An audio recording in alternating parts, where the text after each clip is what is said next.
Eek. Oh my gosh. I witnessed an unbelievable scene. Right in front of the factory's office, the Shibari knew we kept was, unbelievably, biting onto a client's skirt. I hurriedly tried to pull the dog away, but just then, there was a dreadful zapping sound. My name is John. Just an ordinary, mere factory worker you'd find anywhere. Not the sharpest tool in the shed, if I may say. I always hated studying, had bad grades, and as a result, decided to work right after high school. But there weren't many jobs for high school grads, so I faced my fair share of struggles. I first got a job as a security guard, but had a spat with some colleagues and was made to resign.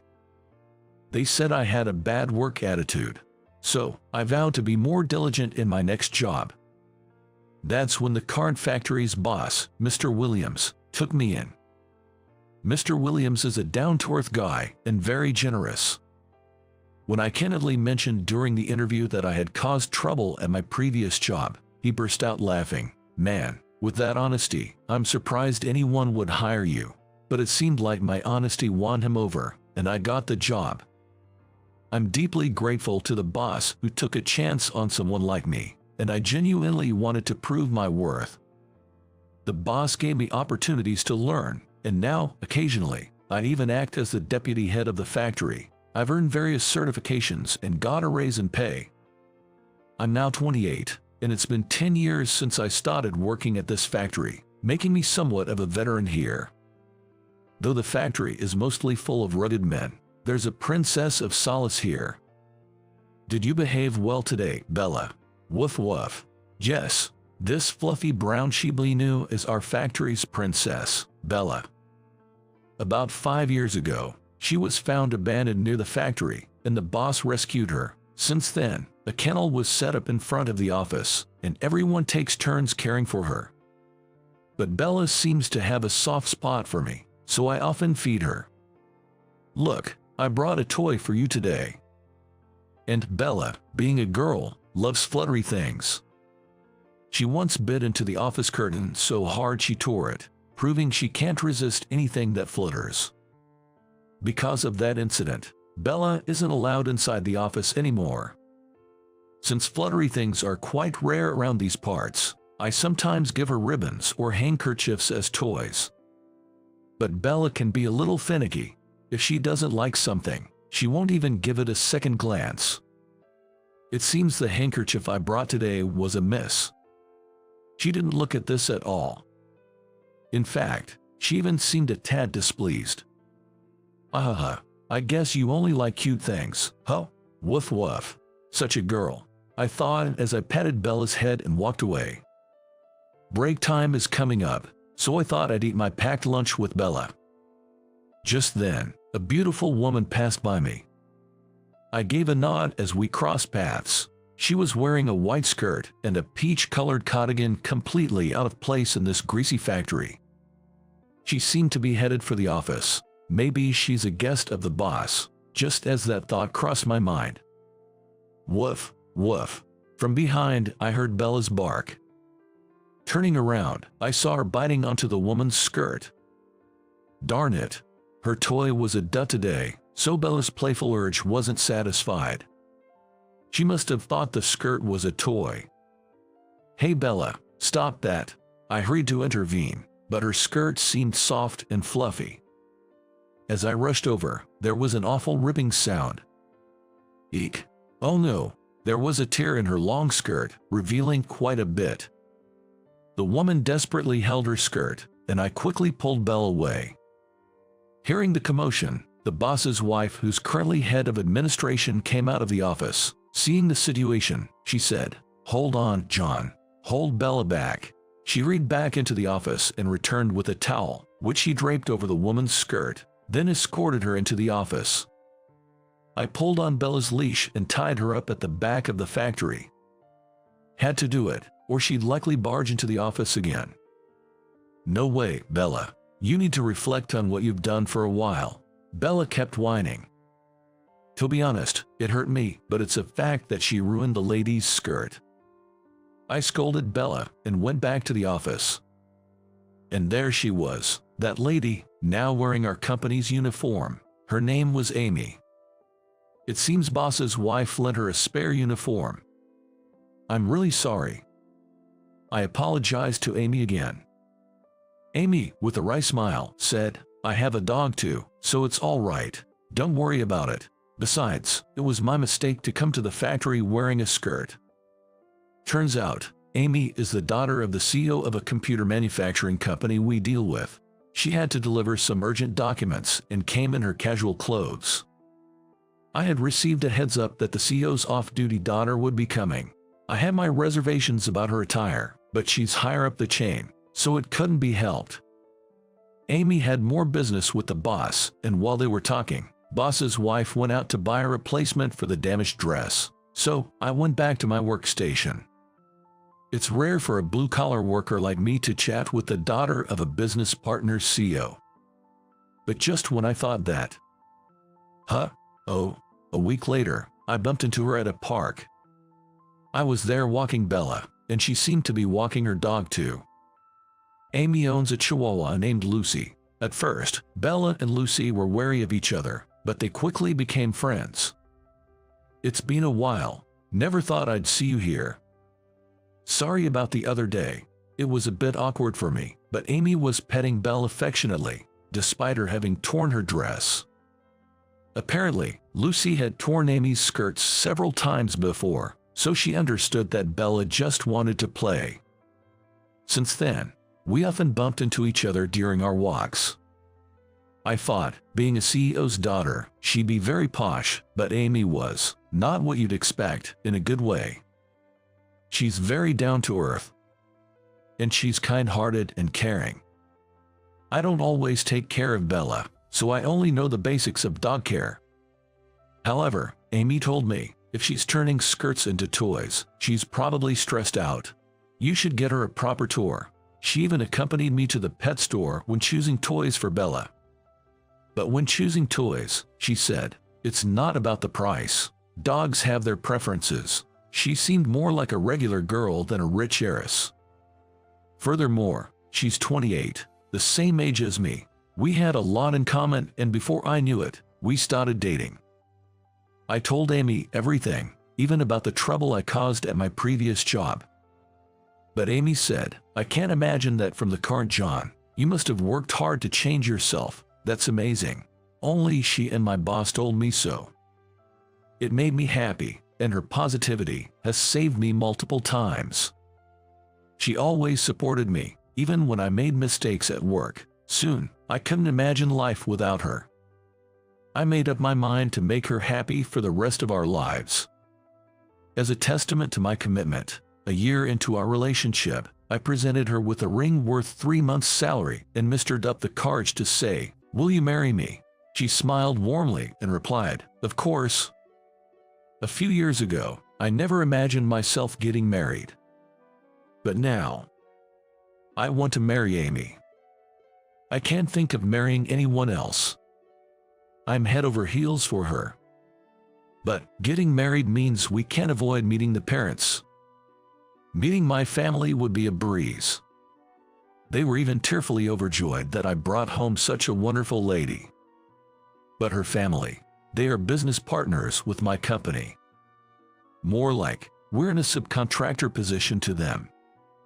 For the daughter of the CEO to be dating a worker from a small subcontracting factory seems quite mismatched. Of course, her parents would be strongly against it. But I won't back down. Thankfully, the boss told me, "Don't worry about work. Go and take a wife." Amy also told me, "I've already spoken to my dad. If he's willing to meet you, that means he's accepted it." So, I visited Amy's family home. It was an impressive mansion. As expected of a renowned computer manufacturing company CEO's residence. Coming from a modest background, I was quite nervous. As I stepped in, her father, a stern-looking man in a sharp suit, greeted me. It seemed like her mother was preparing tea, but her father stopped her, saying, "We don't serve tea to the likes of him." Hearing this, Amy snapped at him, "Dad, why would you say that?" But her father sighed deeply and said, "Amy, listen, You'll inherit the company one day, and yet you're considering marrying a guy like him, someone from a poor subcontractor. He doesn't have a brain or an education. He's an absolute loser. Stop it. Why are you saying such things? Enough. Kids should be seen and not heard. I'll find someone worthy for you. Break it off with this loser. Well, his company's probably going under anyway. I could only muster an to the smug-looking father. What does he mean by going under? In fact, our company is soon partnering with a major corporation. When that happens, our current contracts will be significantly revised. I'll make sure the factory you work at is the first to go. That's what you get for laying a hand on my daughter. Oh, and I might as well let our business partners know about the bad reputation of your factory. What an incompetent company hiring such an incompetent man. Enough is enough. I instinctively stood up. It's fine if he mocks me, but I won't tolerate him belittling the boss who built the factory from scratch and is protecting the workers. The father then snorted with laughter. See, all you can do when hit with the truth is bark. Get out of here. With that said, I replied, excuse me, and left the room. I wanted to take Amy with me, but I didn't want to create a bigger rift between her and her father. But to my surprise, she followed me. I'm sorry, Amy, for what I said to your dad. It's okay, actually, I feel relieved, Amy said with a radiant smile. While I understand if my father dislikes you for some reason, it's inexcusable for him to let his personal feelings affect the factory workers. He looked down on subcontractors, but many people work in that factory. The CEO should protect his employees, yet he made such a statement. I lost all respect for him. I was working as his secretary, but I told him I'm quitting. Her determined expression gave me a bit of relief, but the fact that one of our business partners is now an issue remains unchanged. So I reported everything honestly to the boss. I'm really sorry. What are you talking about? You stood up for me, right? Cheer up. The boss was laughing heartily as always, but his eyes weren't. Then he said, Amy was a secretary, right? Does she have another job lined up? I think she's still looking for. Well, tell her she can start working here immediately. We'd be glad to have her. I couldn't comprehend what the boss was saying. Given the possibility that our factory might get shut down, why was he so calm? While I was still puzzled, the boss started making a phone call, so I decided to head home for the day. But the next day, I witnessed an unbelievable scene. Men in sharp suits were lined up in front of our company, and leading them was none other than Amy's father. I deeply apologize for my behavior. Please find it in your heart to forgive me. Hey now, apologizing to a poor subcontractor, won't that tarnish your company's reputation? The boss said, giving Amy's father a cold look. What on earth happened? As I stood there in shock. Woof woof. From behind, I could hear Bella's voice. I turned around to see the boss's wife just coming back from the morning walk with Bella. Ma'am, we have a problem. Oh, he seems really mad, but it's rare for him to take advantage of his parents. What? Seeing my confusion, the boss's wife whispered, it's a secret, but I'll tell you. She then shared a hidden fact about the boss. He's actually the son of a major corporation CEO. It's a company so famous that even I've heard of it. Apparently, the boss decided not to inherit the business and went on his own. He didn't want to ride his parents' coattails and didn't want any unwarranted expectations, so he silently built his company with his own abilities. And the company that Amy's company was trying to form a business partnership with was his parents' company. As soon as I told the boss about what happened to me, he contacted his parents. He relayed everything I was told, the personal reasons for terminating the contract, and the potentially damaging statements made. His parents were furious. They deemed the partnership inappropriate and decided against the business alliance. Please, we've already lost several subcontractors. If we can't secure this partnership, our company will suffer major losses. The contracts you lost are your own doing, and you're apologizing to the wrong person. I don't recall getting any insults from you. With that, the boss turned to me. Noticing my presence, Amy's father approached me desperately. "I'm so sorry. I even approve of your marriage to my daughter. Please, help us. But there's nothing I can do." After all, I wasn't the one who terminated the business alliance. The partnership was declined because of issues with your character. There's nothing I can do. How could you abandon us like this? No, remember you called me a poor loser. How could someone like me possibly help with company? Now, I have work to do, excuse me. With that, I headed back to the factory. I could hear Amy's father saying something, but I didn't care. I felt bad for Amy, but there's really nothing I can do. I'll apologize to her later. Then, I heard a voice. "Way to go, John. You sure know when to speak up." I looked over to see Amy, dressed in office attire. "Amy, why are you here?" "The boss hired me as a secretary. I got the call yesterday and was thinking of signing the employment contract today, but then I saw my dad here." She gave her a smile and added, "You speaking your mind, John. It's really cool. Made me fall for you all over again." "Amy, haha, I'd love to chat more, but the boss's wife is calling me. I'm looking forward to working with you."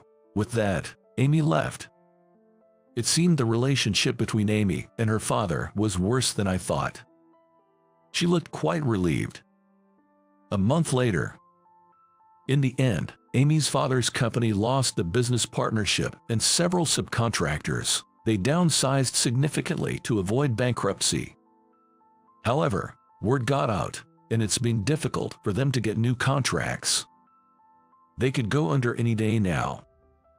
It was entirely their own doing. The boss once said, if no one was there to help during hard times, the company would have gone under sooner or later. Some of the employees who were laid off due to downsizing were apparently hired at our factory or the boss's family business.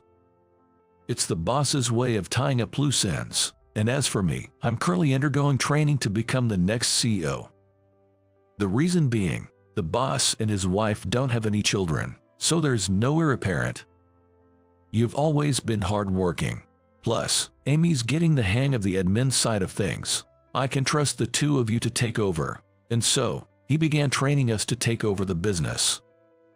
There's a lot to learn every day, and it's tough, but it's rewarding and fun. Not only is work keeping me busy, but we're also preparing for our wedding. Every day is hectic, but I have Amy by my side, and the boss, and my colleagues at the factory. Woof woof. Oh right. Can't forget about Bella. Bella played Cupid for us, after all. I truly am blessed with great people around me. So many have helped me out, so now it's my turn to give back. I want to repay all the kindness I've received. And with that thought, today, just like any other day, Amy and I are working hard together. Soon, my wife and I will be celebrating our 20th wedding anniversary. Looking at us now, we seem like a perfectly compatible couple, but I doubt our younger selves ever imagined we'd be living this life.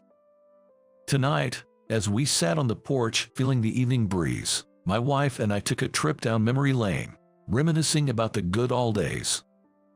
My name's Mike. I work for a major corporation and currently hold the position of a supervisor. These days, we're living a stable life, but I think my younger self struggled quite a bit. I did go to college, but after finishing high school, I worked part-time jobs for 2 years. I made the choice to start college 2 years later than most of my peers. The reason was that during my senior year of high school, right when I was about to apply for colleges, my mom fell seriously ill. She was hospitalized. With my dad swamped at work, I took on the responsibility of visiting her every day. I knew it was a crucial time for me, but I just wanted to be by my mom's side. My dad kept telling me that I should prioritize my future and take the entrance exams, but considering how old my mom was, I just didn't have the heart for it. Not wanting to have any regrets, I chose to be with my mom over taking the exams. A year later, after a hard battle, my mom passed away, Because of that, I'm grateful that I chose to be by her side despite my dad's objections. Back in my senior year, only my teachers knew about my mom's hospitalization and how I felt. I didn't want to burden or draw attention from my classmates, so I kept it quiet. But I guess someone noticed based on how I acted. One day, a girl in my class asked, "You're not going to take the entrance exams." Her name was Lily. She was one of the top students in our class, always competing for the #1 spot. In a word, she was super competitive. She especially hated losing to boys and always tried to outdo them, whether in academics or sports. Because of this, she often acted superior towards boys, and none of the boys could really stand up to her in an argument. "Haven't you been studying lately? Is that why you skipped the test the other day? If you get low scores now, people will laugh at you. So you ran away, right?" Lily said with a smirk. "Sure, I missed the test that day, but it was because my mom had surgery and I took the day off to be with her. I hadn't told anyone in class about that, and I wasn't planning to." I brushed off Lily with a laugh, but she wasn't the type to let it go. "Your grades are dropping too, so are you gonna work right out of high school? These days, a guy not going to college. I can't understand how we're thinking about your future," Lily said with disdain. Looking back, she was pretty harsh, but at the time, I didn't really care about what she said. After that, I never really spoke to Lily again until the class reunion after graduation. The reunion took place in a large restaurant. I wasn't excited about it because of my mom's situation, but I thought it would be the last time I'd see everyone, so I joined in. But I mostly just stood in a corner, sipping juice and watching everyone have fun. Then, Lily appeared in front of me. "You look so bored, but I guess that's to be expected. After all, you're just a high school grad, a loser." Lily, by the way, had gotten into a prestigious university. "I doubt we'll meet again, but I don't want to talk to losers. Don't ever talk to me again," she said, still acting all high and mighty, and left. Ironically, that girl from my class, Lily, is now my wife. We were like oil and water, two people who just couldn't get along. She went to a university far from home, and I thought I'd never see her again. But I ran into her at the most unexpected place. At a traditional hotel during a company trip. It wasn't like we both happened to be sightseeing. We met in an old bar inside the hotel. After high school, Lily went to a renowned university, and I spent a year working a night shift and taking care of my ailing mom. After she passed away, I decided to go to college and focused on studying. I got into a decent college, but not top tier. In college, I worked my butt off. Maybe it was luck, but I managed to get a job at a big company.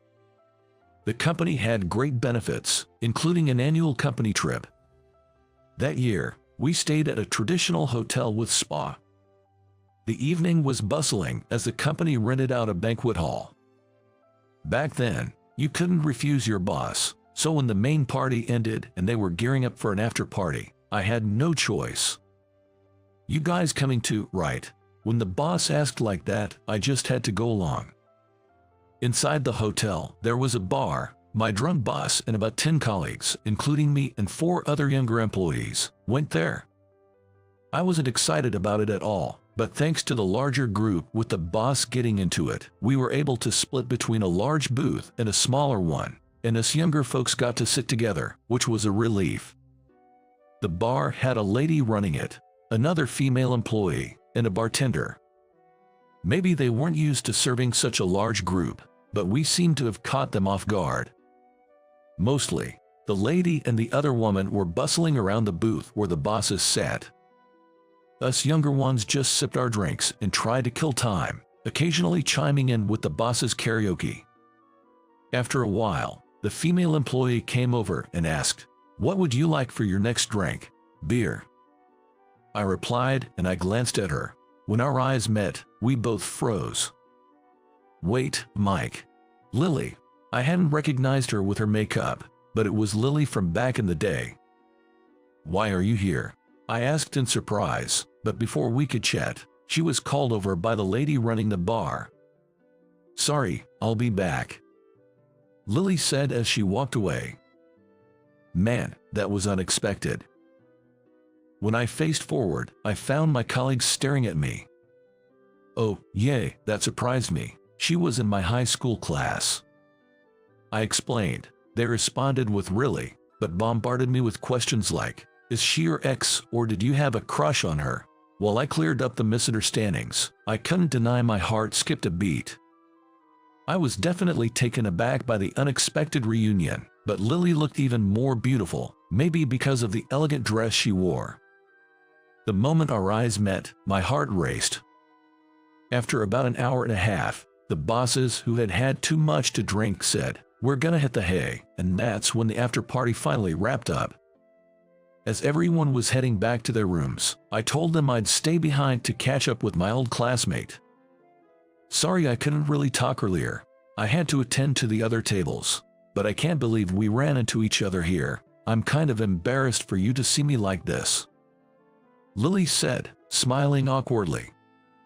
"But I heard you're working for a big company now, Mike. Didn't you start working right after high school?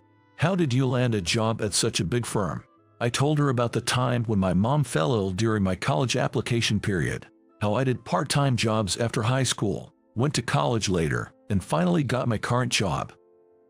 She seemed genuinely surprised, maybe because I didn't show any signs of these events back then. Curious, I asked. "Weren't you the one who went to a top university?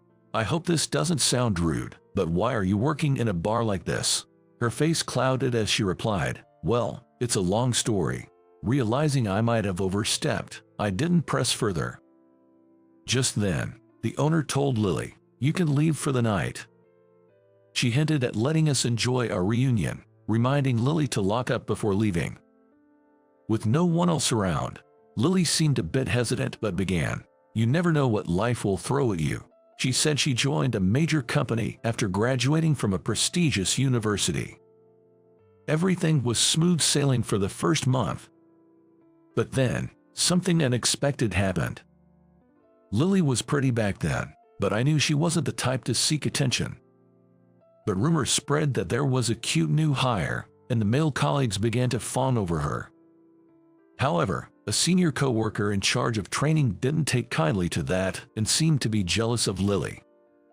Even though she was just trying her best at work, that trainer told her, "You need to stop getting so full of yourself," and suddenly, she stopped receiving any support regarding her training. The same trainer used to be the center of attention because of her looks, and she probably didn't like that suddenly everyone was interested in Lily. Despite not getting any guidance, Lily tried her hardest to do what she could. But one day, there was a mistake in a task she was paired with that trainer on.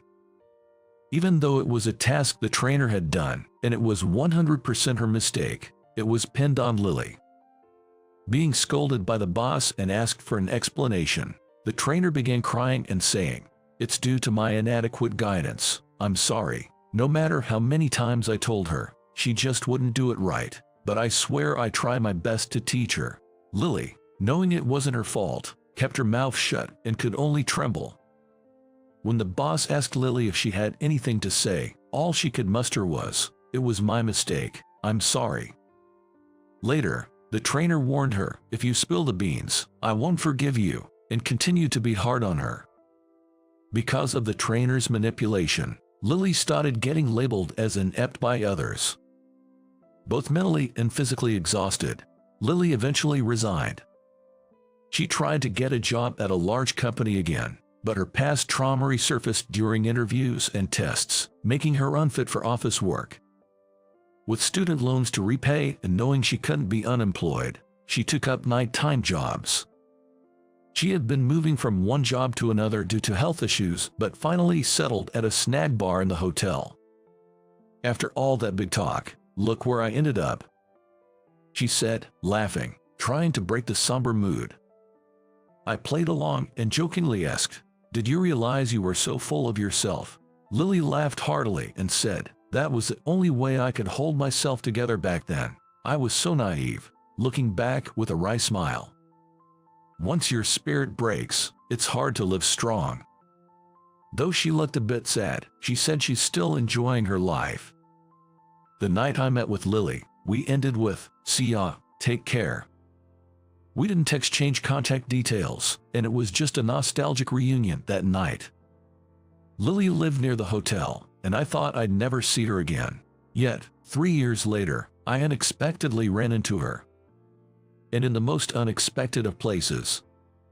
That day, I had a business meeting with a client, and I was informed that we'd be working with a new representative. When I saw the new representative's face, my eyes widened. "It's Lily. Nice to meet you again.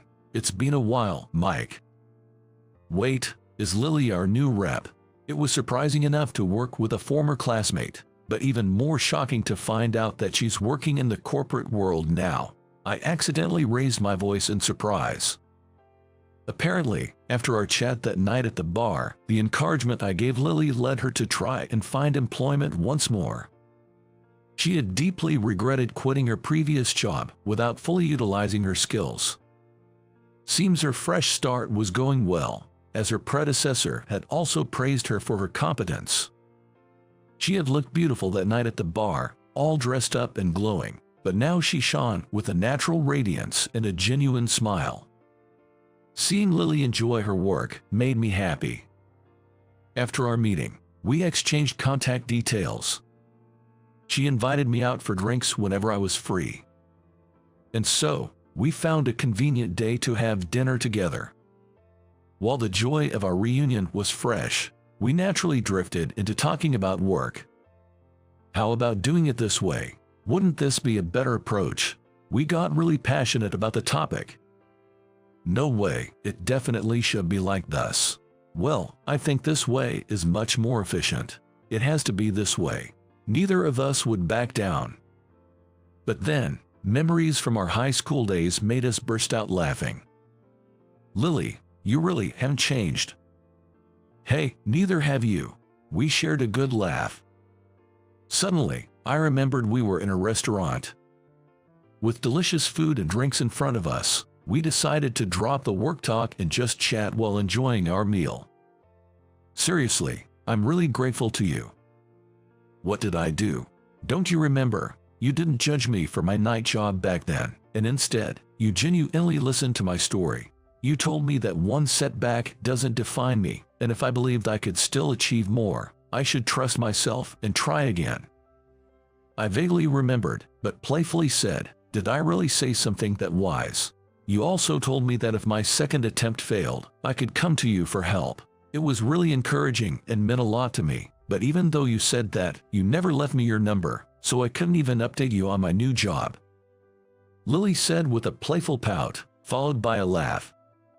"So when I heard there was a shift in representatives and saw your name as one of our clients, I asked to be in charge. I was shocked to know your company was our client, and even more surprised to know you were the one representing them. I'm glad I got to see you again. Thanks for everything back then. I'm really enjoying my work now." "That's good to hear." I responded briefly, trying to hide my smile, and took a sip of my drink to distract myself.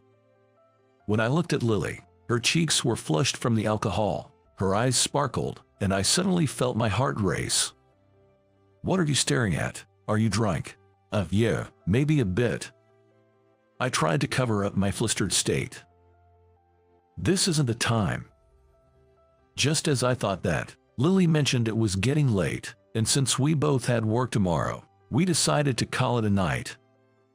"Then let's grab a taxi to go home." As I was about to look for a taxi, Lily said, "Hey, wait a moment," pulling my arm. "Don't you want to know when we'll meet next, or if I'm free tomorrow?" Taken aback by Lily, who looked slightly upset. I tried to remain cool, replying indifferently, "Really? You always act so clueless. Can't you see it's written all over your face? You're so dense," she exclaimed, hitting me lightly with her purse. Thinking she'd caught onto something, I didn't want to give anything away just yet. "No, I'm just a bit tipsy right now." "Oh, there's a taxi." Just as I tried to change the topic, A taxi drove by. Lily and I hopped in, deciding I'd drop her off at her place first.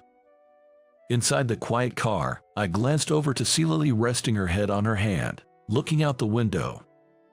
Her slightly sad reflection appeared on the window. I discreetly took out my phone and texted her, "I'll contact you again. Let's meet up when I'm not tipsy." Noticing she'd seen the message, I gently took her hand. While still looking outside, she squeezed my hand in return. Seeing the smile on Lily's face reflected in the window, I squeezed her hand tightly. The next day, I contacted Lily. We scheduled a date for that week, and that day, I confessed my feelings to her. From that day, our romantic relationship began. And after a while, "Mike, I'm sorry for calling you a loser without a college degree a long time ago. I hadn't properly apologized for that yet." "It's okay, we've both been through a lot," I replied, but a mischievous thought entered my mind. Maybe I won't forgive you after all. As an apology, promise you'll always stay by my side." "Oh, come on. Whose line is that?" "Well, if I'm by your side, then we're definitely winners in life. Always with the jokes. But seriously, if we're still together as an old couple, then we've definitely won at life, right?" "Wait, is that a proposal?" I had tried to tease her, but it backfired on me. Yet, it was still a happy moment. Building on these little happy moments, this year marks our 20th wedding anniversary. Now, we live happily with our middle school daughter and high school son. Our kids said that mom and dad really get along, don't they? Which brings back memories. Today, we reminisced about old times while having a drink on the porch. Feeling like a winner now, of course, with you by my side. Promise we'll be together, even as an old couple. Yeah, of course. I extended my hand, palm up, and my wife gently placed her hand atop mine. It feels like it's been so long since we did this that it's a bit embarrassing. I squeezed her hand tighter in response. On the day of the accident, I had just informed your wife of the gender of the baby inside her. It's truly heartbreaking. I first learned the gender of our child when my wife's obstetrician, who was giving her a prenatal checkup, told me so. I wish I had heard it from you. Even though I spoke to her, my wife lay motionless, not saying a word. I have been living like a slacker since the day I lost my wife and my baby at the same time. I just wish to join them soon. My name is Mike, 32 years old. 2 years ago, I lost my pregnant wife, Jennifer, and our unborn child at the same time. It was due to a car accident on their way back from the maternity clinic. I used to accompany my wife to every prenatal checkup. But that day, I couldn't get off work. So I let her go alone. By the time I reached the hospital, it was already too late. Jennifer wasn't breathing anymore. She had many injuries on her face and body, unlike how she looked when we parted ways in the morning. I held Jennifer's hand, which was noticeably more bruised. The hospital staff then told me, "It seems she was trying to protect her belly, that's why her hands have more injuries." I couldn't stop crying after hearing that. I still didn't feel like a mother. Is everything going to be all right? Can I truly become a good mom? My wife said this just the other day. "Jennifer, you're an amazing mom." Putting her child's life before her own, I believe Jennifer was a kind and strong mother, no matter what anyone says. The hospital where my late wife and child were taken was a general hospital that also housed the maternity clinic Jennifer attended. As I was beside myself with grief next to my wife and child, the doctor who looked after us during the prenatal checkups came over. His eyes, always filled with smiles when greeting us, were now red and teary. "I had just told your wife about the gender of the baby today. It's truly heartbreaking. It was a boy." After the doctor left, I knelt down weakly beside Jennifer. "I wish I could have seen you hold him, Jennifer." My murmurs echoed faintly in the room, making me feel even lonelier. From then on, I was consumed by grief and couldn't sleep at night. So I escaped into alcohol, drowning my sorrows in alcohol, then passing out. Though I went to work, I was completely demotivated and just went through the motions. After 2 years of living this way, there was a slight change in my routine. On my days off, I used to stay home and avoid everyone, but lately, I started visiting the park. When I go to the park, there's a mother and son I often see here. It's Emily and her son, Jake. Jake is 4 years old. I got to know them when I happened to pass by just as Jake had fallen and hurt himself, and I helped treating his wound. This park is situated right between my apartment and the supermarket. On my days off in the morning, when I head to the supermarket, Jake is often there playing.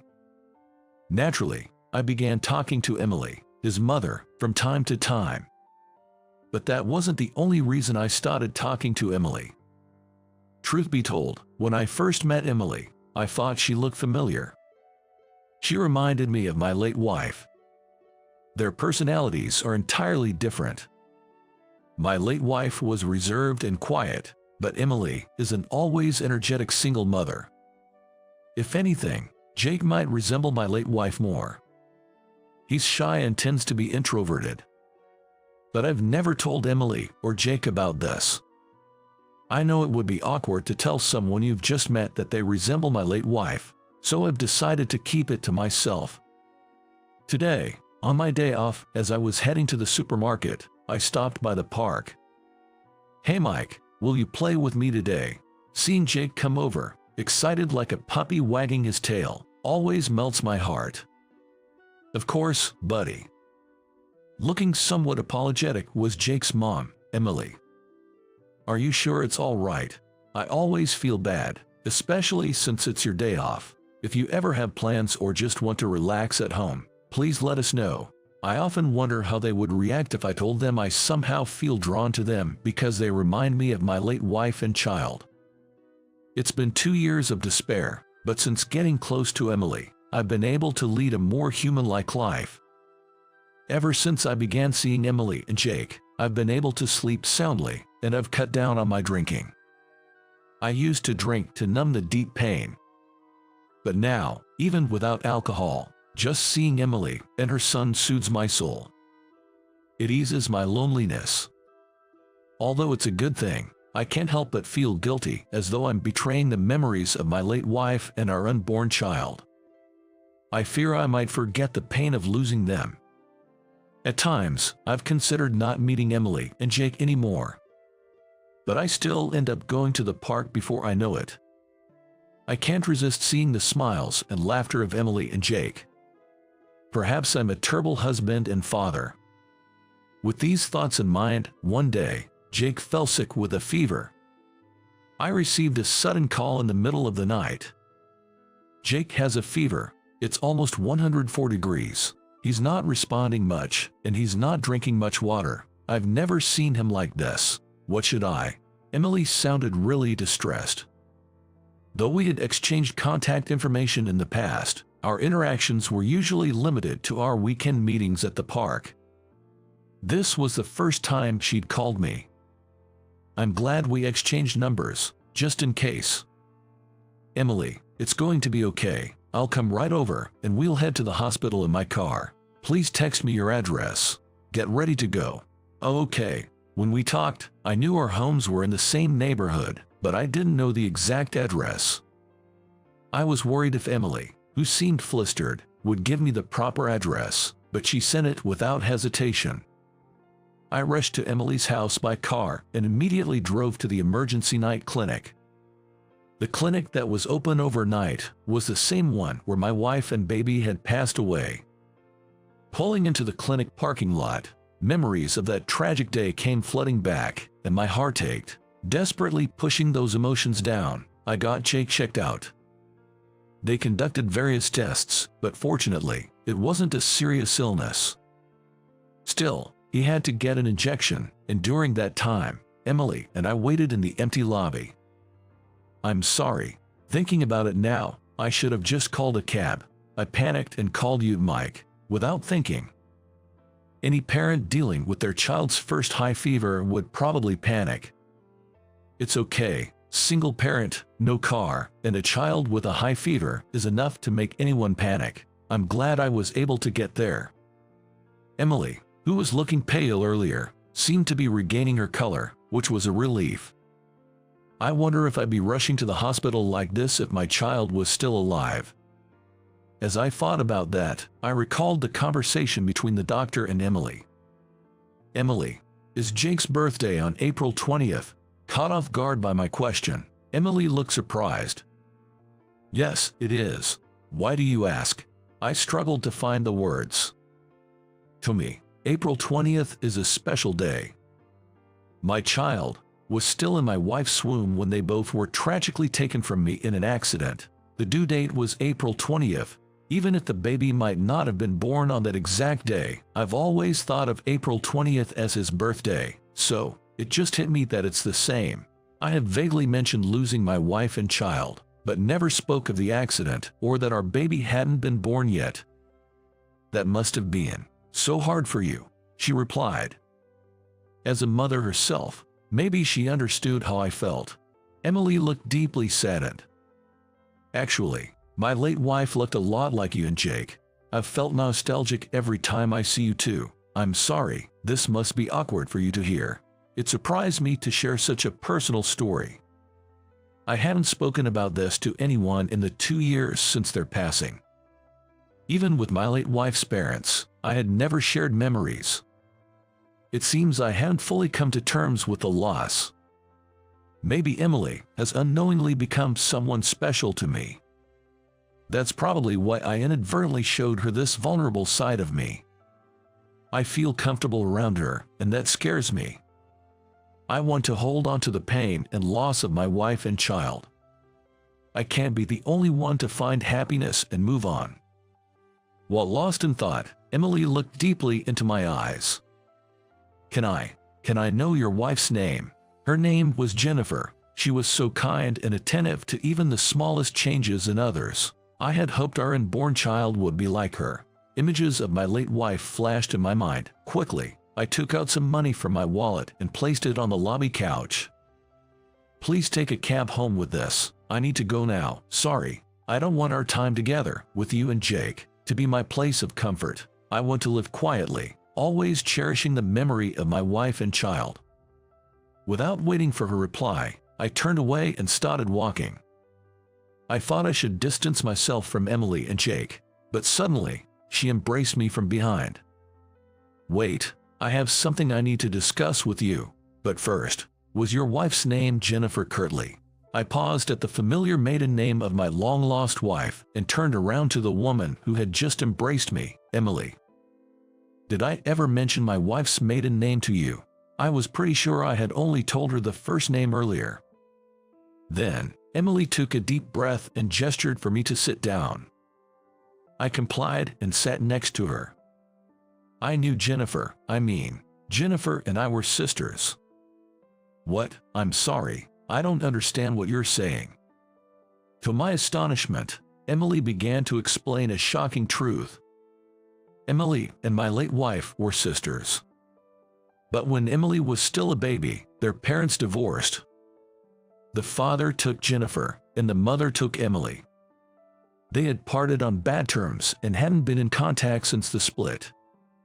Considering Jennifer was just around 2 years old when Emily was a baby, it made sense that she wouldn't remember. Emily's mother lived a pool life because she often played around with men. A few years after the divorce, my parents met by chance once, and my dad said he never told Jennifer about the divorce. She believes that the woman my dad dated after the divorce is a real mother, so he had no intention of letting her know about my mom and me. Jennifer's parents are still alive. But I never heard such a story from Jennifer, and neither from my in-laws. My in-laws are relatively well off, and the family got along really well. The fact that Jennifer was not related to her mother-in-law by blood was something she intended to take the secret to her grave. My voice trembled as I processed the shocking revelation. Emily, did you know that Jennifer's husband is me? No, I thought I was an only child. I was told my dad passed away, but about 6 months ago, my mom passed away from an illness. Before she died, she told me about my father and sister. Just before Emily's mom passed away, Emily had divorced Jake's dad. The reason was Jake's dad's violence. I could have endured it if it was just me, but when he started hitting Jake, I realized I couldn't go on like this. With no mother and now no husband, I felt lonely and insecure, wondering if I could raise Jake on my own. So I thought of coming to this place where my dad and sister had lived. Even without meeting them, just knowing that her father and sister lived in this place, perhaps in a town like Nebraska, might have provided some solace to Emily.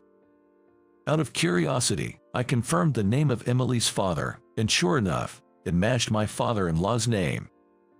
Indeed, Emily and my late wife Jennifer were sisters. It kind of makes sense now that you and Jake look like Jennifer. Jake's birthday and the expected birth date of the baby Jennifer was carrying were the same. I know it's a coincidence, but I feel a connection, I said, recalling Jennifer's smiling face. Yes, but Jennifer grew up in a happy family and married you, while I lived a hard life, being oppressed by my husband. And now, even my sister isn't in this world anymore. Maybe I'm destined to be alone. I reached out to embrace Emily, but withdrew my hand. I told myself that I shouldn't be happy with someone else so that I wouldn't forget my wife and child. The two of us sat in silence until Emily finally spoke up. I've fallen for you, Mike, but when I think about how Jennifer, a sister I never met, might feel, I get scared. Maybe we shouldn't see each other anymore. I wanted to nod in agreement, but found myself frozen. Just then, Jake, who had finished his injection, returned with a nurse. He looked much better than before, still a bit wobbly, but able to walk on his own. A sigh of relief escaped my lips. Jake, let's go home. I'll drive you. Rest up, all right. As I spoke, Jake nodded but then said something puzzling. You know, I had a fever and it was really high, but then, a woman holding a baby stroked my head. She was like a mom, a very kind person. Both I and Emily were taken aback upon hearing this and exchanged glances. This was because we were just talking about a woman who looked a lot like Emily. You know, that lady wanted to speak with Mom and Mike. She said, I wish you happiness. I told her I didn't understand, but she just smiled. I'm so confused. It became clear that my wife had come to visit young Jake. That I wish you happiness must have been about me and Emily. Tears welled up in my eyes as I took Emily's hand. Should we talk about our future once more? Let's find a path that will make both of us and Jake happy. Yes, I picked up Jake and left the hospital with Emily. I think my wife gave the hesitant Emily and me a little push from behind. After that, Emily and I dated and registered our marriage when Jake started elementary school. Emily was also able to meet and talk with my in-laws. My father-in-law was quite fond of Emily, and he was thrilled when they met. Emily is currently pregnant, but the other day, Jake mentioned something curious. The baby inside Mom's belly feels like the lady who stroked my head at the hospital. Emily and I looked at each other and chuckled. I believe that the new life inside Emily is being watched over by our departed Jennifer and her child. Until I heard Jennifer's words at the hospital, remembering her and our child brought unbearable pain. But not anymore. It feels as though Jennifer and our child aren't really gone. I believe they're always watching over us. That is why we who are alive want to laugh a lot and search for happiness. Huh, are you serious?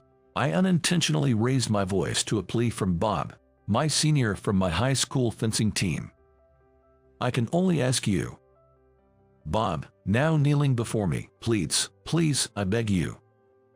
I'm Tom, a 32-year-old office worker. Currently, I work at a company run by Bob's father. Incidentally, Bob holds the position of vice president in that company. So, this scene is quite peculiar as it's the vice president begging an ordinary employee. Living with such a young lady. We are a young man and woman. Bob's request is for me to live with his younger sister for a month, a proposition that naturally elicits a what reaction. Moreover, his sister is 22 and I'm 32. It wouldn't be too surprising if something were to happen when a young man and woman live under the same roof. Furthermore, I can't fathom why he'd want to place his sister in such a situation. I swear, I wouldn't dare cross any boundaries, but you never know. There's been some stuff, you know about my dad remarrying, right? Of course, I knew about it. The CEO remarried recently. His previous wife passed away due to illness.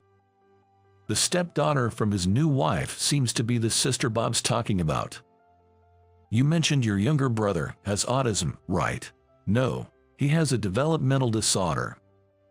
I was surprised that Bob remembered that.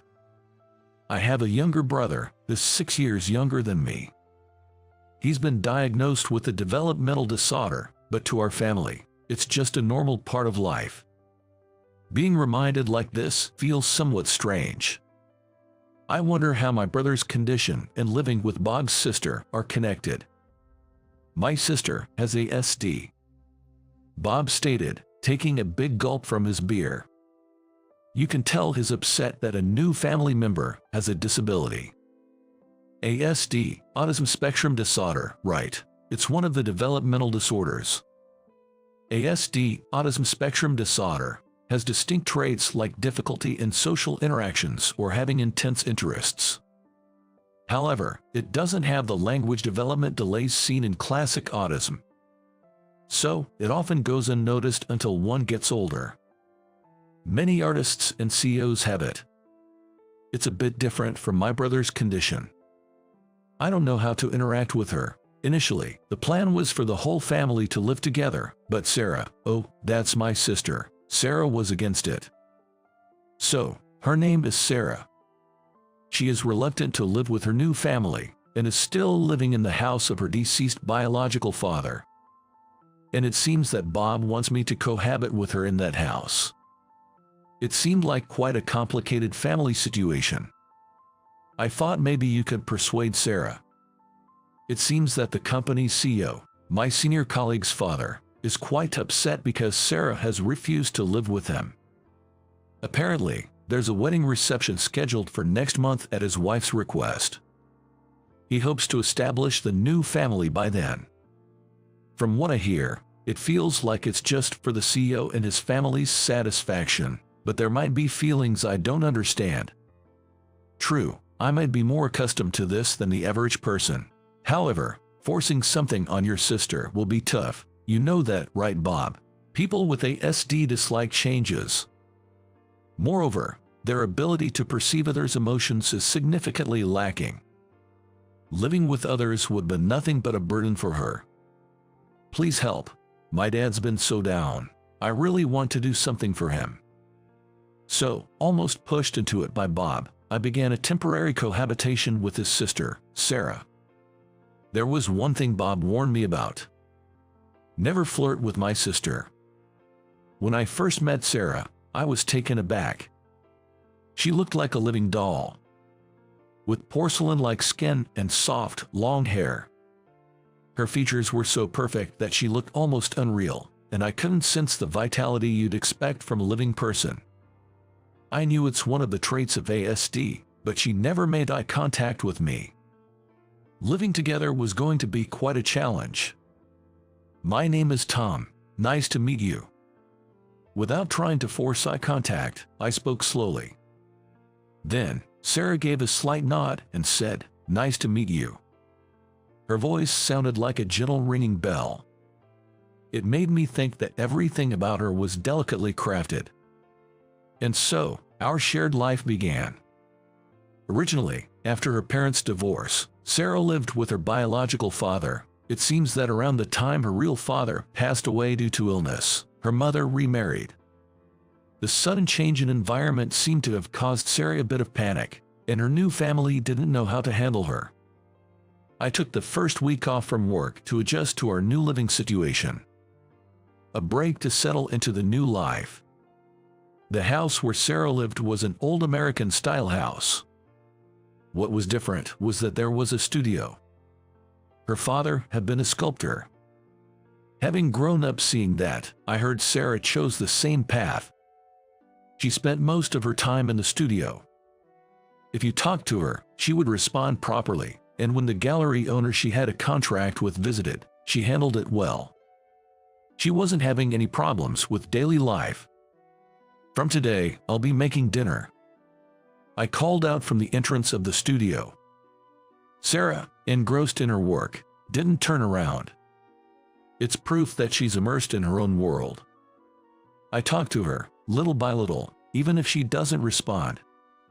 I chat about daily stuff, and sometimes I share my memories. The key is not expecting her to relate to my stories. I repeat myself slowly until my voice becomes mere background noise for Sarah. On the 5th day of living together, there was a change in Sarah. When mealtime comes, she sits promptly at the table, waiting for the food I've prepared. Once the dishes are laid out, Sarah rearranges them according to her own rules. I try my best to remember those rules.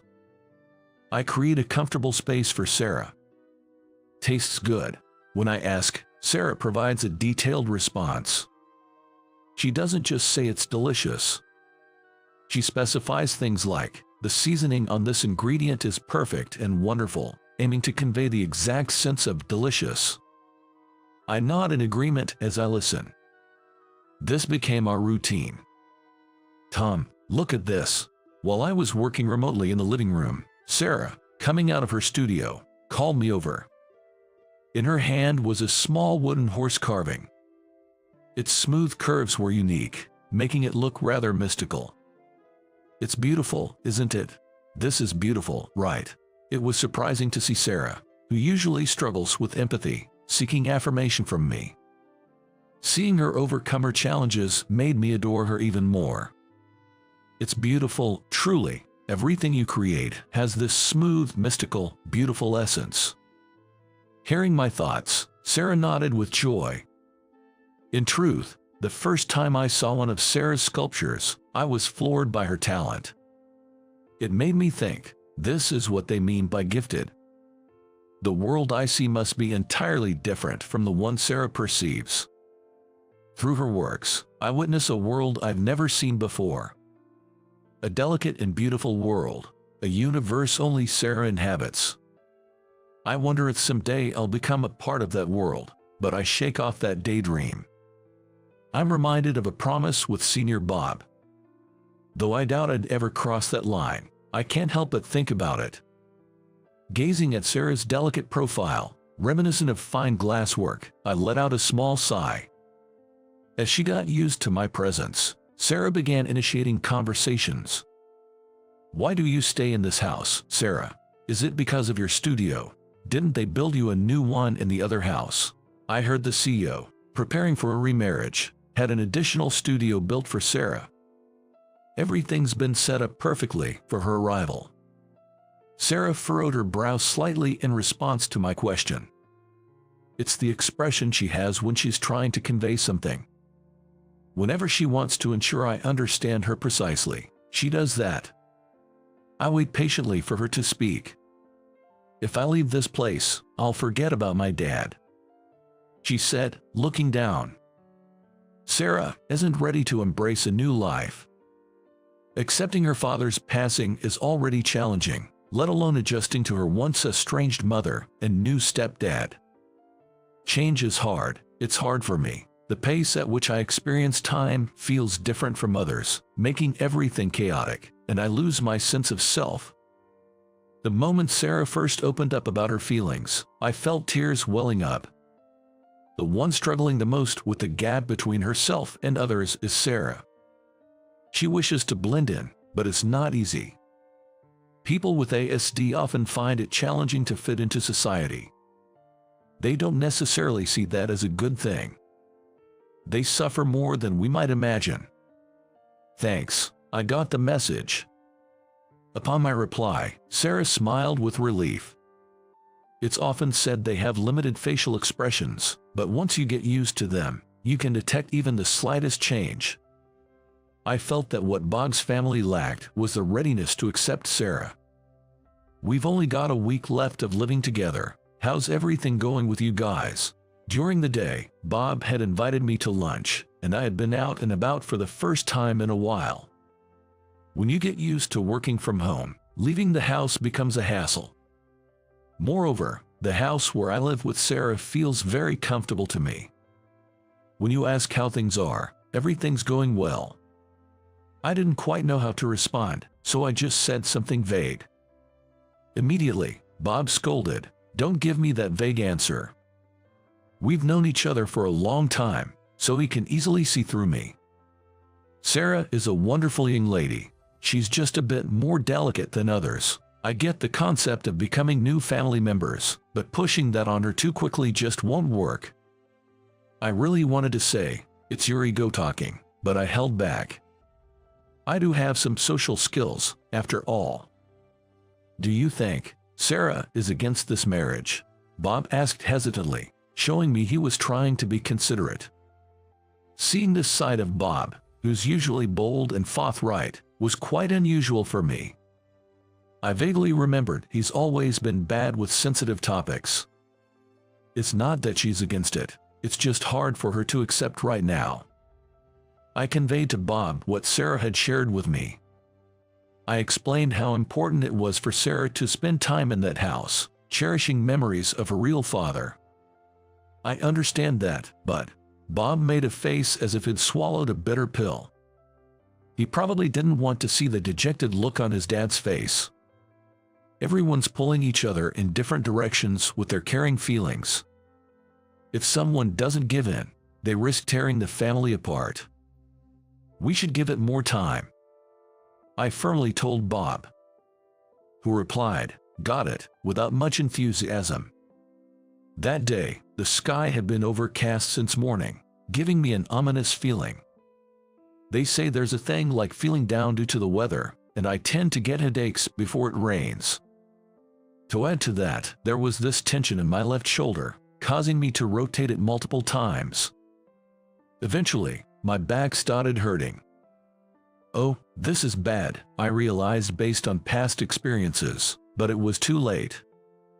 I felt a sharp pain in the depth of my left chest and sat down on the spot. Calm down," I murmured to myself while taking deep breaths.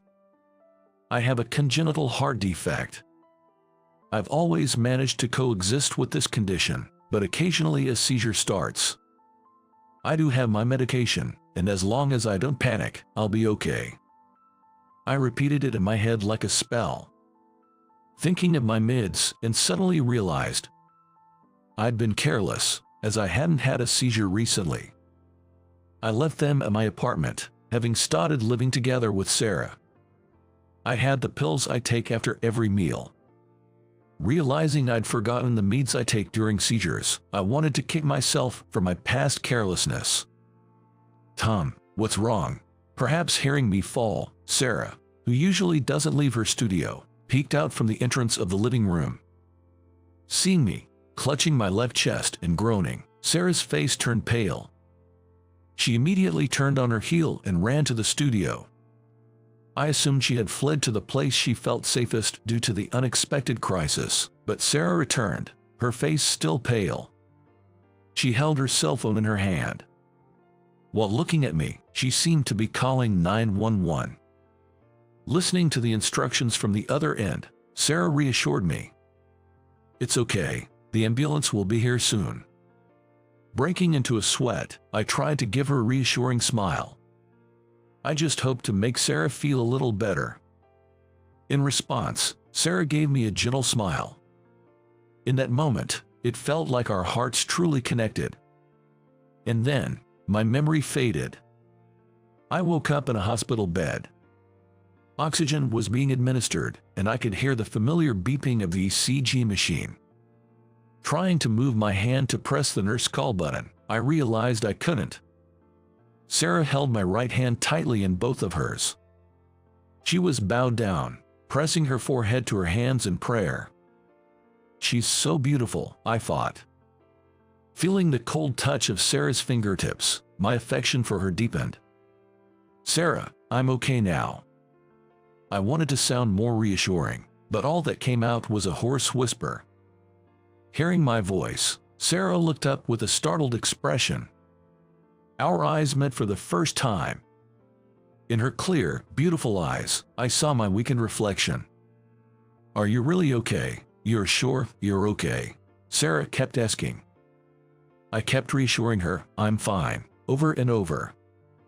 I kept reassuring Sarah, "I'm not in pain anymore and I'm fine," over and over until she was convinced.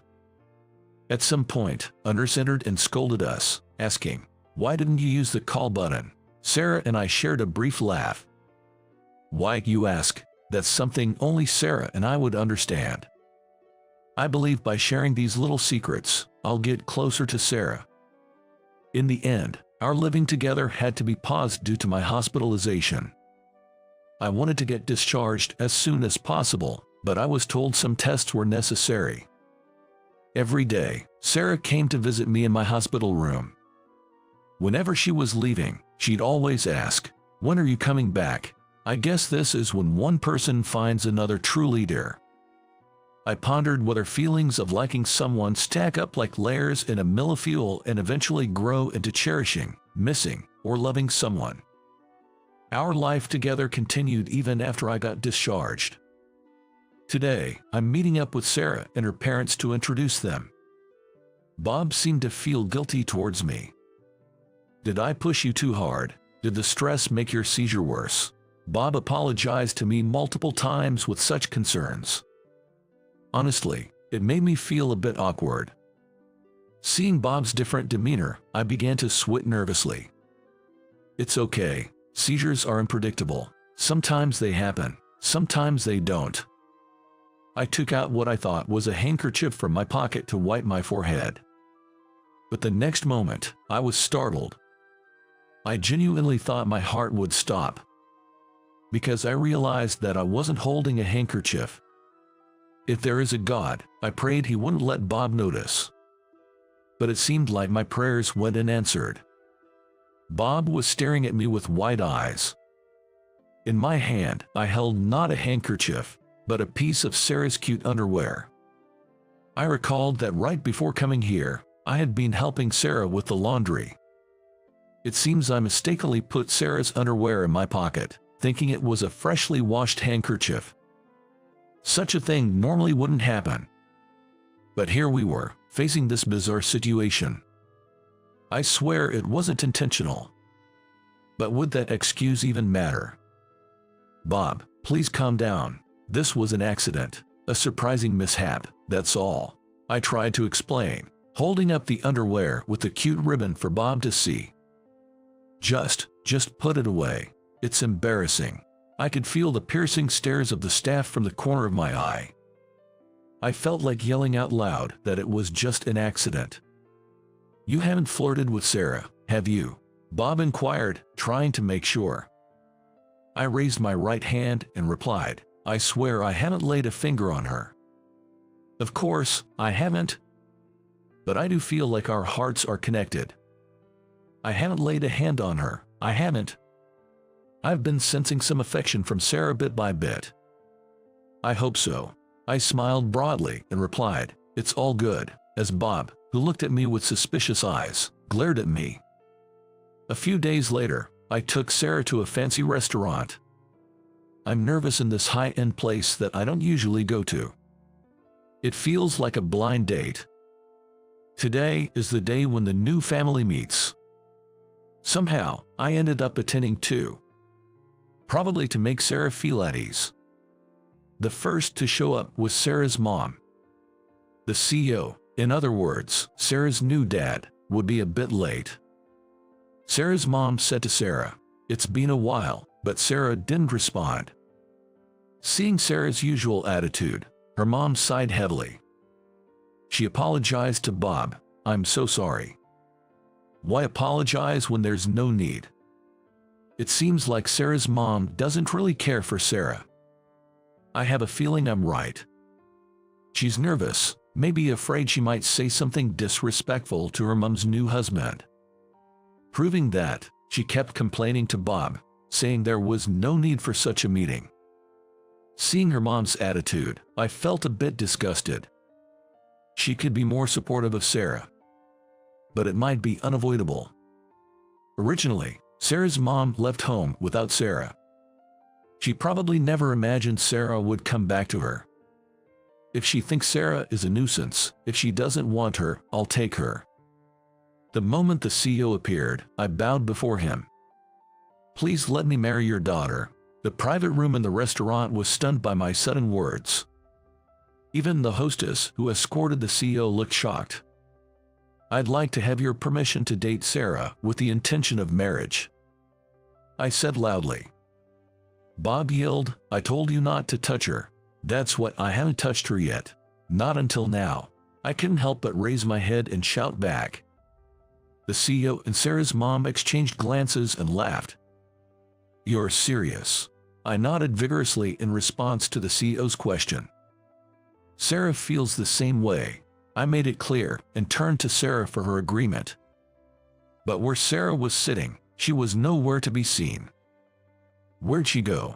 Scanning around, I noticed she had somehow made her way to the garden, gazing at the carp in the pond. Tom, they're beautiful. Catching my gaze, Sarah's eyes sparkled as she said that. I mean, we're discussing something more important here. I scratched my head and sat down next to her in the garden. 3 big carp were leisurely swimming around. Oh, you're right. They're lovely, Sarah. Sarah smiled brightly at my reply. In the end, the family gathering turned into a meet and greet between me and Sarah's parents, and I was bombarded with questions until I was exhausted. I want to wear a traditional white wedding gown, Sarah suddenly said, leaning in close to my face. Just picturing Sarah in a white gown made my heart race. She'd no doubt be the most beautiful bride in the world. 6 months later, I was lucky enough to marry a bride as beautiful as an angel. Bob told me I stole his family, but well, that's a separate matter. Bob will just have to find a new family on his own. Bob, you should hurry up and find someone to marry to. Bob chuckled and said, mind your own business. Now, Bob frequently visits us, becoming like a brother-in-law. Life's full of unexpected blessings, and that's what makes it enjoyable.